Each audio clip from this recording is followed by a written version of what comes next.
Hello সকলকে। মায়ের কাছে আজকে আমার প্রথম দিন। মা তাই বানিয়েছিল আমার খুব প্রিয় মায়ের হাতের ওল চিংড়ি।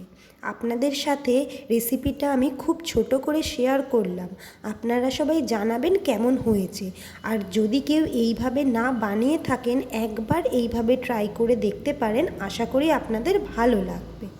তো আজকে দুপুরের মেনু ছিল ওল চিংড়ি, ভাত, ভোলা মাছের ঝাল আর হচ্ছে ওল মাখা, মানে ওল ভর্তা। খুব প্রিয় আমার এই ওলের বিভিন্ন রেসিপি।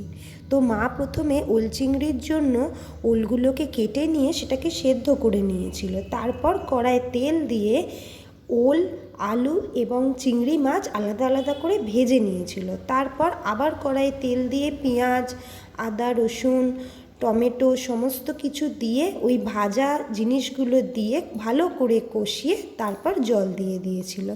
তারপর কিছুক্ষণের মধ্যেই হয়ে গিয়েছিল ওল চিংড়ি। আর নামানোর সময় দিয়ে দিয়েছিল একটু গরম মশলা।